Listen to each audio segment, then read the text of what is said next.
Hi, I'm here sporting my summer hair. Just got my hair cut. Just got back from Albany, where I always get my hair cut. And I was thinking a little bit today about time. Now, my time's getting a little bit shorter before my trip to Canada. I'm going to Canada in just over a week, and I'll be staying there for 2 weeks. And I was thinking a bit about time, and it made me think about, well, one thing, this clock there. This clock right here. Um, Someone who's seen my videos asked me why it always shows the same time in every video, and yes, the battery is dead, and you might be able to see on the top of the clock the glass is broken. The glass is broken and missing because it did fall off the wall at one point, and that's not why it stopped. It stopped because the battery died. But I've got a clock on the microwave. I've got a clock on my computer. I've got plenty of, visible ways to check what time it is without that particular one. And the battery just stopped and I never replaced it, so I could probably take that one off the wall. But that's one clock.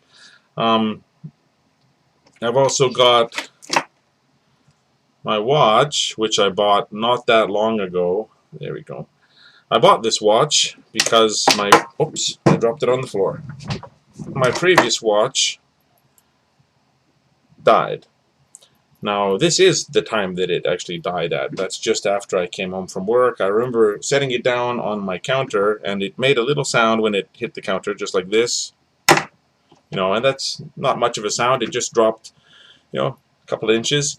But I guess that was enough to damage the mechanism inside, because it just totally stopped. And it has a new battery, because I had changed the battery just before that. But this watch died. And I noticed that on a Saturday morning. I guess it died the Friday night after work, and Saturday morning when I was leaving my apartment to go to work, I noticed my watch had died. So I quickly grabbed this clock out of my bedroom and threw it in my pocket to use at work as my makeshift timepiece. So I just kept it in my suit pocket.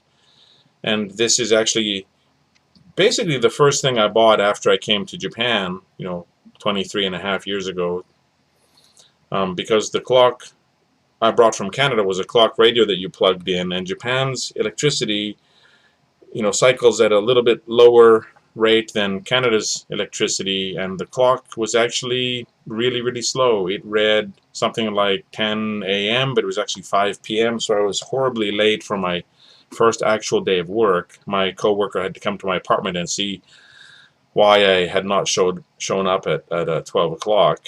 And it was because I didn't know it was 12 o'clock. I thought it was still 10. So my first day working for GEOS in 1991, I was late because my Canadian clock just was too slow. And so I just stopped at Sato Musen in Sugamiono, which is where I used to live, and I bought this on the way home. Had my little phrase book, and I asked them, kore wa ikura desu ka? Kore kudasai. And I had practiced those phrases so I could buy this clock. But anyway, I looked in my closet and I found an older watch that I had retired when I got this watch. This watch was a gift. I got this about 15 years ago, and I retired this watch at that time. I got this watch probably 22 years ago. So I'd used this watch for 7 years before I retired this watch.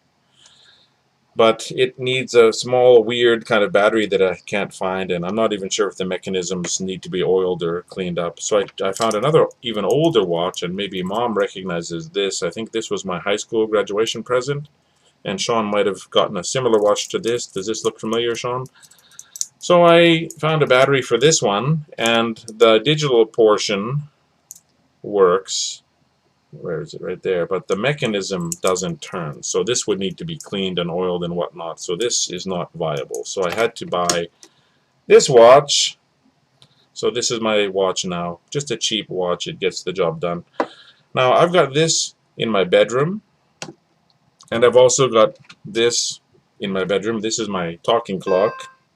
It is 4:46 p.m. So I like having an English talking clock in my bedroom to wake me up in the morning. And it also tells the temperature and the date and the humidity and stuff like that if you tap it in the right way.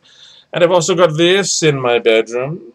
So I've got 3 alarm clocks in my bedroom that all go off at slightly different times. So I, you know, if one fails or even if two fail, I've still got a clock that'll wake me up. And this one is relentless.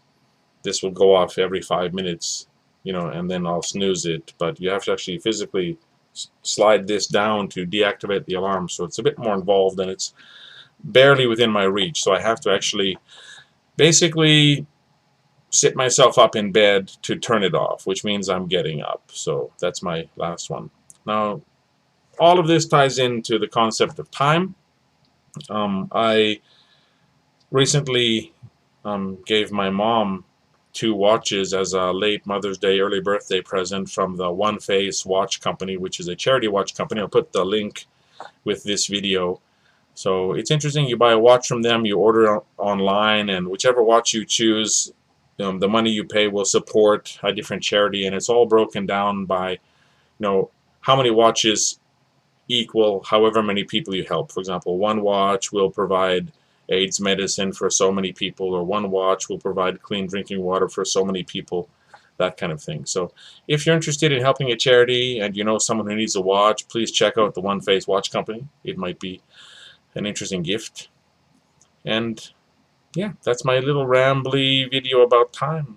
So I guess it's time to go. Thank you for watching.